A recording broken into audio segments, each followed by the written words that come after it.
Ultimately, for me, running provides me with that opportunity to slow my mind down and sometimes to get really clear on what's important to me. Some of my best ideas and my best thinking comes to me when I am out on the trails. Yeah, I'm pretty sure that I wouldn't be the man that I am today without running in my life. Hello and welcome to Run the Business, the podcast that explores the place where running and leadership come together. We'll find out how running might help us with leading, managing people, and generally being better in business. We'll also try and answer that question, do runners make better leaders?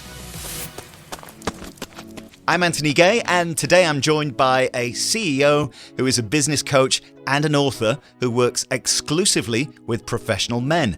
He believes that the existing belief and mantra of masculinity is toxic and men are suffering as a result. He had his own midlife crisis in 2017, which spurred him to reevaluate how he lived his life. And I'm sure we'll talk about his book as well. Rethinking Masculinity, a Modern Man's Guide to Succeeding in Life. Dan Stanley, welcome to Run the Business. Thank you, Ant. Thank you for having me on. How are you today, Dan? I'm very well, and obviously because of the nature of our conversation today, I started my day with a trail run, and I find that always helps set me up for the day. And tell us about where you are in the world and what kind of run you did this morning. Yeah, so I live in a fantastic location. It's a bit of a hidden gem, and that is Swansea on the south coast in Wales. We have access to the beaches and to the mountains, and for an up and coming city, the house prices are very reasonable. And I live on the west side of Swansea, which is just on the doorstep of the Gower Peninsula, which was one of the first areas in the UK to be awarded a Natural Outstanding Beauty Award. So I feel very fortunate to live where I do. Sounds like a lovely part of the world to run. To begin with, tell us a little bit about your business. And I know you describe your intention in what you do, and help us understand more about this, this project that you've got going on. Yeah, sure. And I'll keep this fairly succinct for your listeners so we can kind of dive into the meat of the running elements. But in 2017, I was a man doing well on paper. You know, I was a retired award-winning Army commando, a national sporting champion, successful business owner, married to a beautiful woman, and a first-time father. But the reality was that my success was superficial. And I was secretly trapped inside what was a busy, anxious mind, constantly critical of myself and chastising all of my achievements and highlighting my fears of the future. And I didn't recognize it at the time, but I spiraled into what's commonly referred to as a midlife crisis. And instead of opening up and talking about my experiences, maybe partly due to my gender conditioning and probably that of lots of other men of my generation, I tried to man up and tried to kind of just force my way through what was not an external problem, but an internal issue. And essentially it was the perfect storm. And what I realized in that time was that I probably spent the best part of my life trying to prove my worth through external successes. And I'd done a really great job of it. But in 2017, it was an Einstein quote. He said that adversity introduces a man to himself. And that's certainly what I found. And based off my experience of my midlife crisis and kind of what I learned about myself and perhaps modern day masculinity in that space, I kind of came to the conclusion that what we were taught as men isn't necessarily fit for purpose in today's digital age. And although I don't believe that masculinity is toxic, I do think it's dysfunctional. And with such a high priority placed on our capacity to work and our self-worth, often coming from who we are in our world of work, I think that it leads to what I call in my book the top 5 challenges of men: workaholism, loneliness, poor mental health, midlife crisis, and at the extreme end for men that kind of don't deal with this in a positive and proactive way, potentially divorce. So I've been on a real journey over the last 4 to 5 years. It's been one that is kind of being at times turbulent, but it's also been transformational for me. And 4 years ago, I set up my business, Better Men, and now I hold and create the space for good men to live better lives. Typically, my client base are business owners or corporate leaders that are in high-pressure roles that have gotten to a stage of their lives where, despite their external successes, they have questions that maybe they can't answer, or they have fears around their future, and they're looking to be proactive about creating some positive change. And you mentioned, 2017, a big year for you in where the change kicked in. How did you sort of channel that into a business? When did you think the realization that you came to was something that you could actually turn into your career? Yeah, so my wife and I, during my midlife crisis, we separated for a period of 8 months. When we decided to rebuild a new marriage, one of the things that we did rather naively was that we went on a holiday to Maldives. And our initial intention was to go to the Maldives, to the Indian Ocean, to kind of spend a week together without our daughter, just myself and my wife, and to come back happily married and kind of leave all of our marital baggage back in the Indian Ocean. And whilst it didn't happen in that way, there was a moment of real serendipity, sliding doors perhaps. And I'm an avid reader, and at the time I was reading a book called Legacy about the culture and psychology of the All Blacks and what made them so successful as a sporting team. And a few sun loungers down on this sort of white sandy beach, looking out over the sort of turquoise water of the Maldives, there was a guy reading Steve Peters' Chimp Paradox. And jokingly, after a few days, he kind of got my attention, and he said that we must be the only two men in the Maldives reading self-help books. What's your story? And this particular guy was quite persistent. I couldn't bat him away with any kind of humor. And a few moments later, we met with a beer on the beach, and I didn't recognize him, but it turns out he was an ex-Premiership footballer, played for one of the big London clubs in the late 1990s. And the typical trappings of success, perhaps, that you'd expect with a sort of athlete, a footballer, sports car, apartment, penthouse sort of models. And he went on to explain how he had gone from kind of this affluent lifestyle to having 2 knee operations which hadn't worked, which cost him his career, and how because he didn't deal with his change in identity, how he'd spiraled into addiction of prostitutes and drugs and alcohol. And listening to a guy of maybe a few years older than me at the time, but listening to a guy talk with such expressiveness and emotion about his life's journey, I'd never experienced that in the whole of my life, and because I'd never experienced it, I didn't know that men were capable of speaking with such emotion. And he said to me these words, and they changed the whole direction of my life, and which led me fundamentally to starting my business. He said, the only difference between a grave and a rut is the depth. And I realized that, having kind of come through this mental health crisis and midlife crisis, that I needed to make some fundamental changes in my life. And I walked back across the beach to my wife, who was reading a magazine at the time. And I said, when we get home, I'm going to shut my business down. And she sort of looked up and gave me a smile and didn't really speak about it, which was probably the best thing. It's exactly what I needed at the time, because I didn't know quite what that was going to look like. But on the connecting flight from Dubai back to Heathrow, I wrote an exit plan for my business. And 6 weeks later, I shut it down. And I took 8 months out of my life to become really clear, to gain that level of clarity that probably most people, men and women, lack in their lives about who I wanted to be in my future, what was important to me, and how I'd achieve it. And one of the things that kind of came to my attention was the dysfunction of modern day masculinity, and how the gender conditioning that lots of boys receive in their formative years kind of, in a way, sets them up to fail, particularly in the second half of their life, when they've kind of ticked all of life's boxes and they've played by the rules, where they've kind of gone through academia, or they've started a business. They've bought a house, they've had 2.4 children, perhaps they've got a Labrador or a Spaniel like me. But nevertheless, there's kind of something missing, particularly in that second half of life.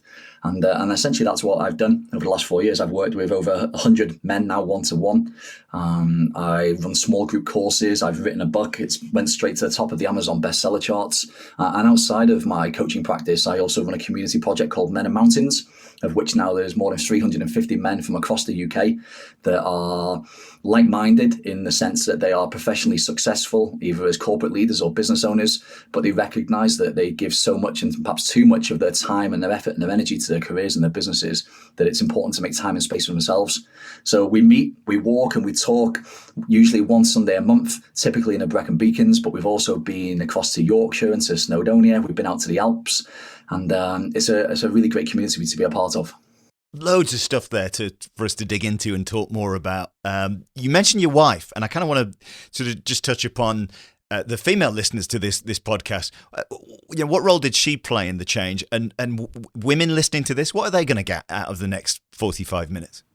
Yeah, I think for women listening to this, fundamentally, you're going to have probably a greater insight to why the men, whether they're loved ones or colleagues or people that are in your community, think, feel, and act the way that they do.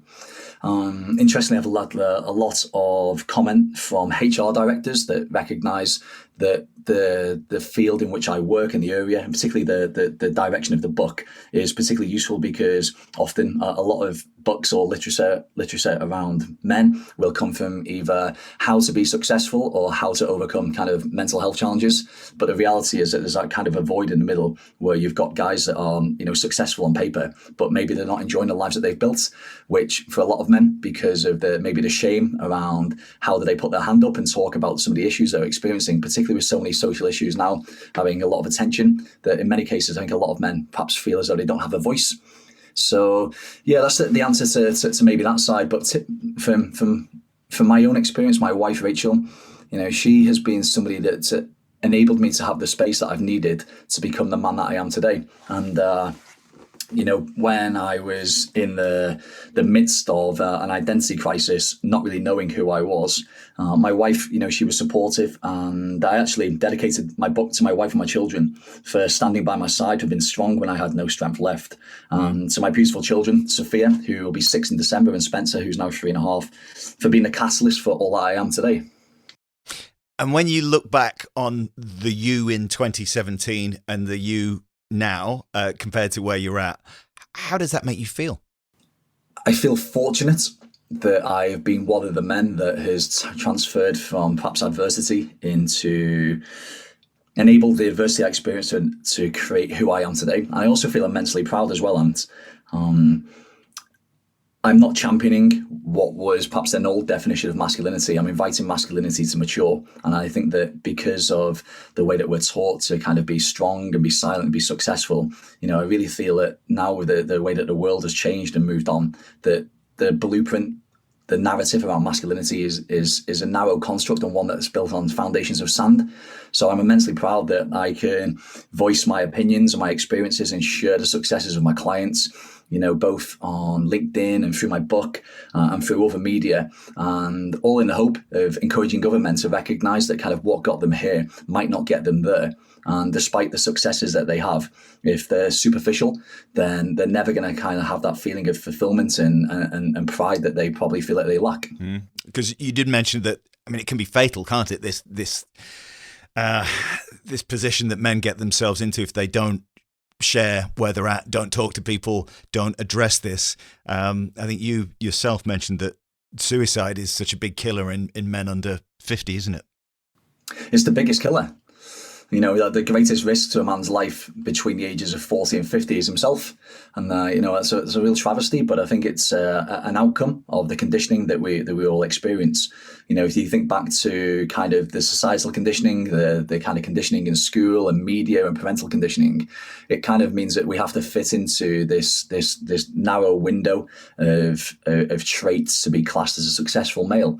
And, I really feel that in many respects, if you don't fit into exactly into that bracket of what people expect you to be, then it can create a sense of isolation and shame and inadequacy.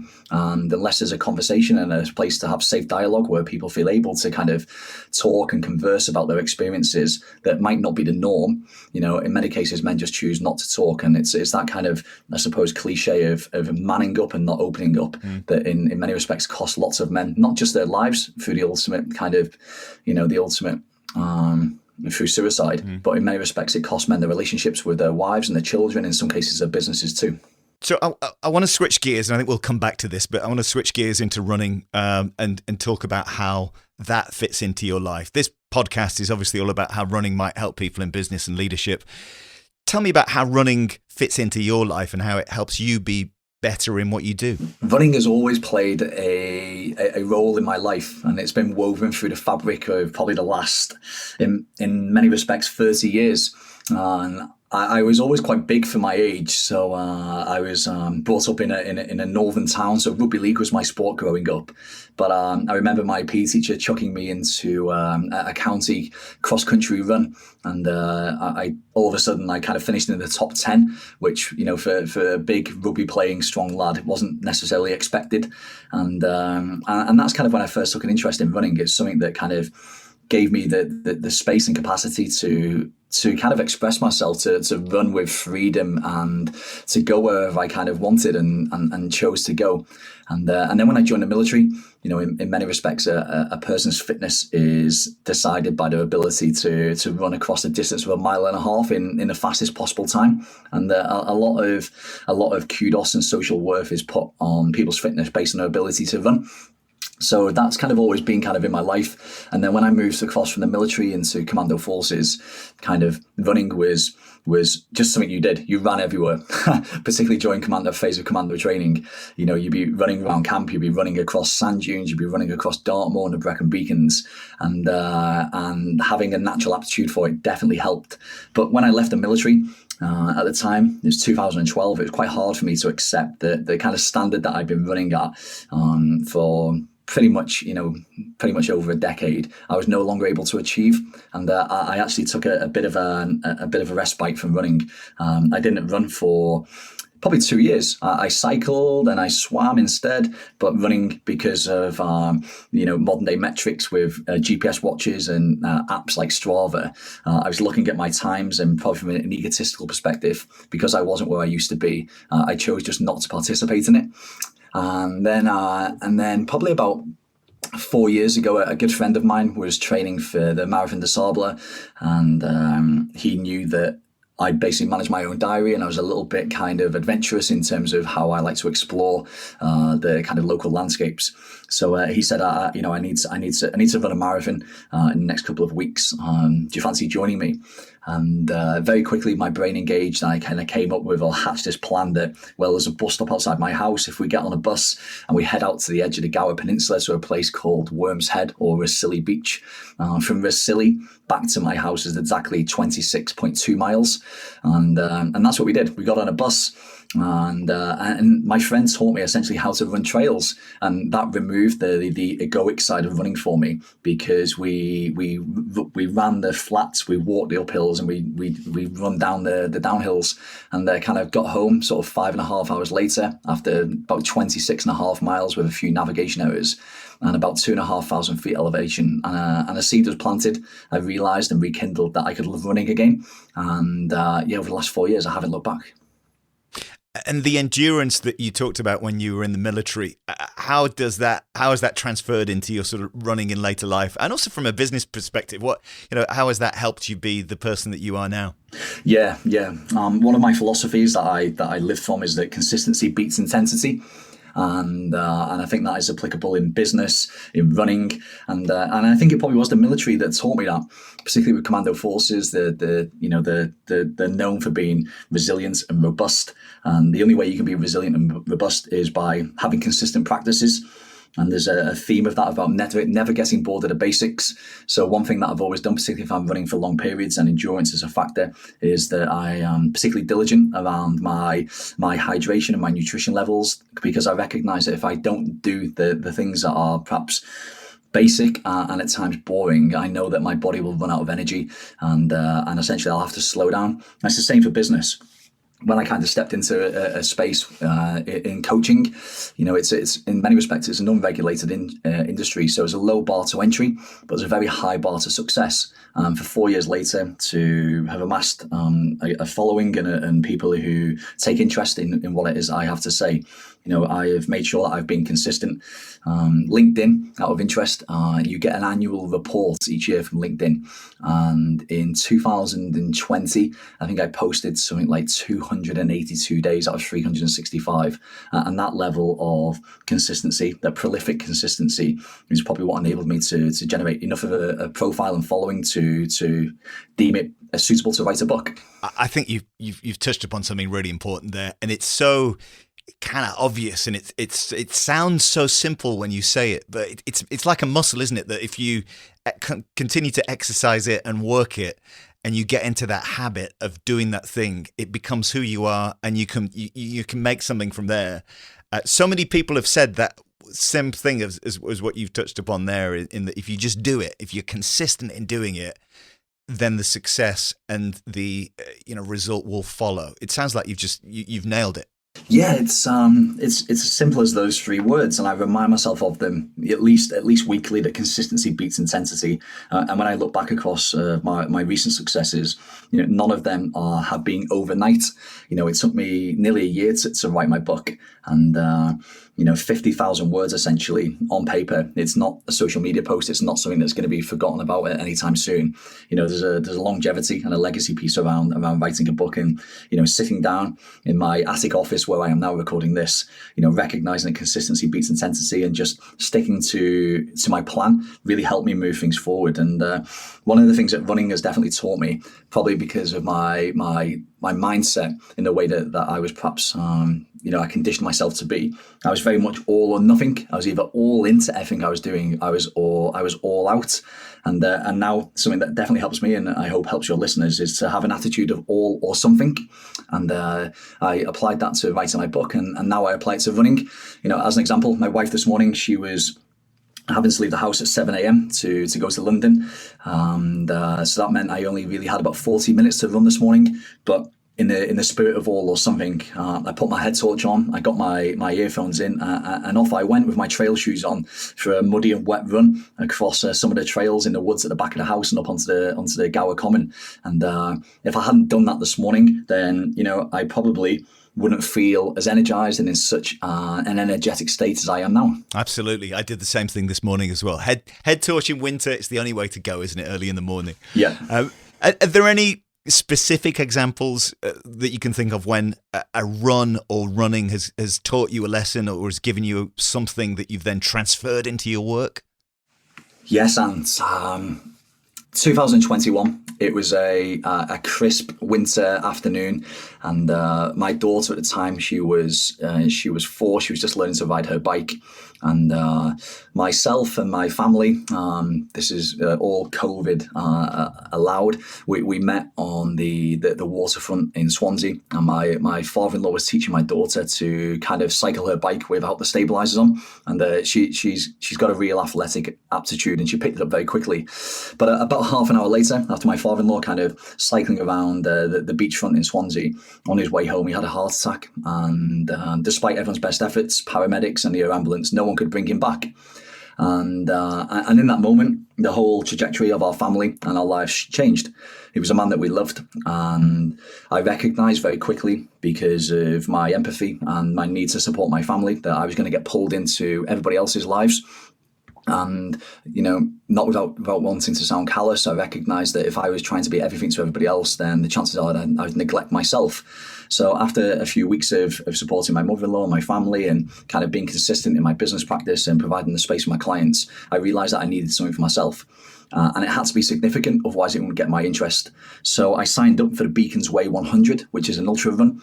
It's at the time, the route was 107 miles from east to west Brecon, pretty much covering all of the highest points. And across the course of the 107 miles, the route that I went was about 19,000 feet of elevation. So yeah, I kind of, because of that, my name being on that start line and wanting to create the space that I felt that I needed, not just mentally, but physically and emotionally as well, to process and move through the pain of bereavement. I took every Thursday off for around 4 months, and on those Thursdays I would have jumped onto Garmin Connect, and I would have found a route with heat maps, whether that was out on the Gower, along the coastal paths, or up in the mountains in the Brecon Beacons, and every Thursday for that time period I would go off and just run. And that sense of freedom and that sense of adventure enabled me to become the best version of myself for all of the people that were reliant on me and needed my support, but also for myself. And if you want me to tell you about my experience across 107 miles, I'm very happy to do it, but it wasn't pretty. How did you feel when you crossed the finish line? Oh, wow, yeah. Being ex-military and coming from a commando background and kind of always preparing, perhaps over-preparing in some cases, I didn't really have any concerns standing on the start line. About 6 weeks before, across 2 days, I'd run about 70 miles without any issue. In fact, I'd enjoyed both days. The first day was a 50-miler. The second day was it was about 24, 26 miles. So I felt very strong standing on the start line, mentally, emotionally, and physically. And I knew how to take good care of my feet, how to support my body through nutrition. And I also found I had the mental resilience to kind of really push on. It was, it was on the back of COVID, and the organisers, they had made a change to the route because of a bridge collapse, and then one of the checkpoints had been taken out because of a COVID complication. And there was a guy running with me. He kind of attached himself to me and my running buddy. And he essentially ran out of water. So I shared my Purity tabs. I was carrying them in my sort of safety kit. So if I ran out of water, I could kind of recondition some dirty water into drinkable water and carry on. So I gave him my Purity tabs. And as the sun rose on the second day, by this point, kind of, I don't know, maybe 70 to 80 miles in, kind of running through the night without sleep. I ran out of water, and as the day got warmer and hotter, I started to slip into heat exhaustion. And the last marathon at the end of the Beacons Way 100 for me took probably around about 8 hours. And I was on for about a 32-hour finish time, and that slipped out to around about 36 and a half hours. And when I crossed the finish line, there was a sense of elation and also there's a real sense of just being glad to cross over that line, because I'm bloody sick of running, and the experience, all of the training, I'd thoroughly enjoyed, but the event itself, just the way that my kind of body just felt mentally and physically, and in some respects emotionally, I was just really glad to get across the line. And when I got there, I had 2 children that are kind of jumping and clambering all over me, and were kind of, well done, daddy, not necessarily understanding the enormity of the challenge. And so I went from running non-stop for kind of 36 and a half hours to straight into dad mode, which was an interesting experience. I can hear in your voice then, you were there back in that moment, crossing the finish line. I could hear the relief that was in your voice then.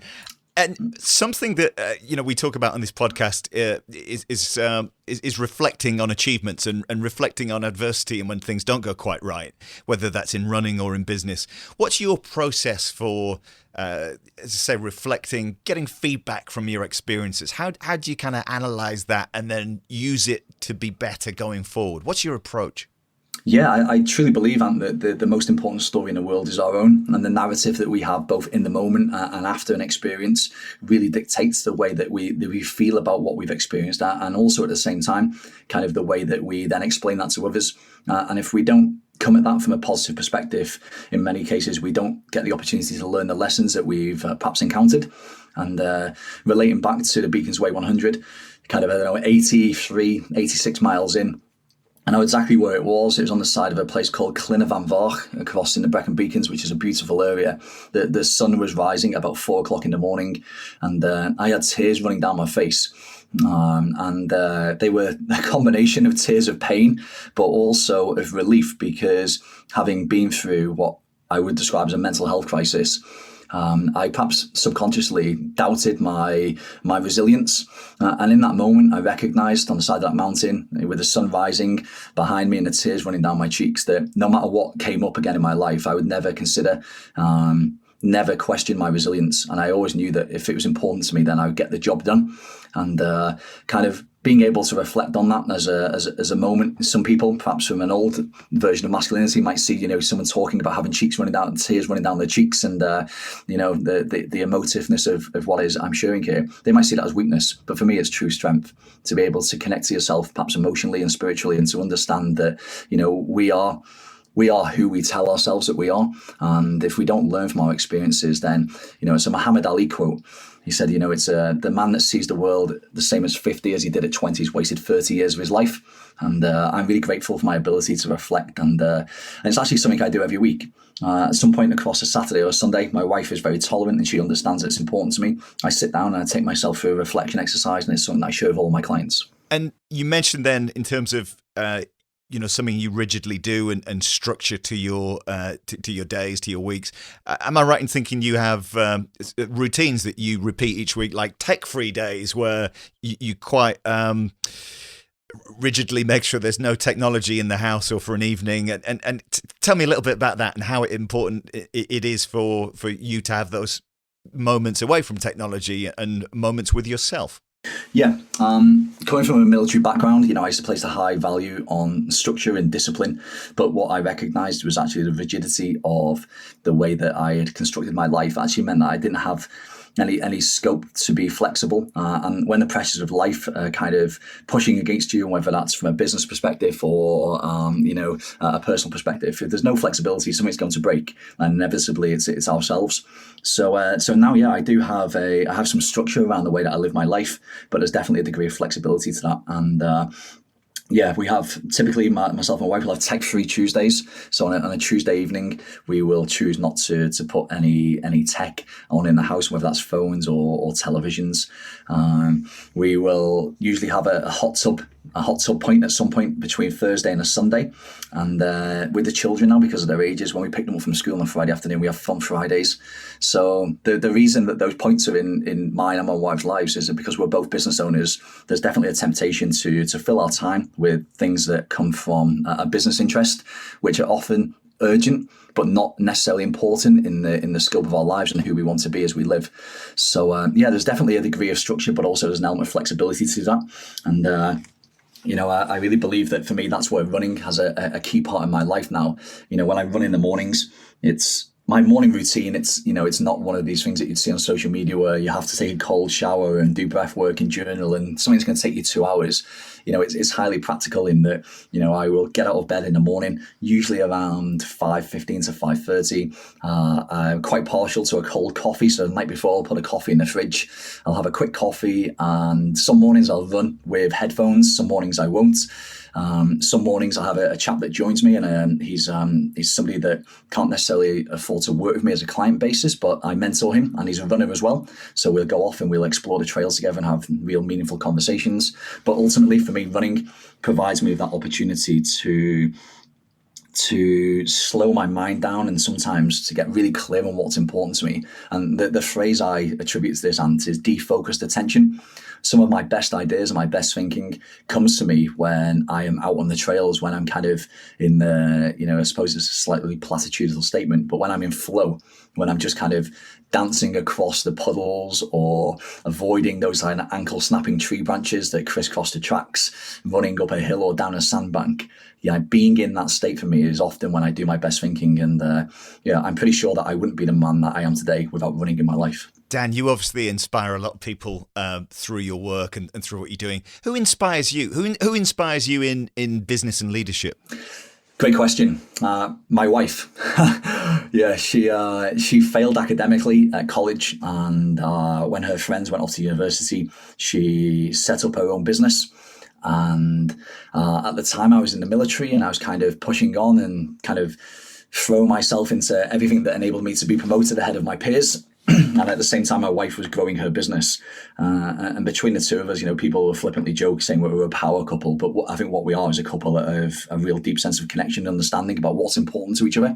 So I find my wife hugely aspirational because over the last 16 years, she's built a multi-million-pound business from scratch, organically, without additional financial support and mostly through hard work and the mentorship of good quality people.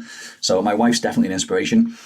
And and as are my clients, working with men day in, day out that get to a stage of their lives where they have all the kind of societal success symbols that they're meant to have, but then choose to reframe their lives and to create a life that is full of meaning and purpose and fulfillment.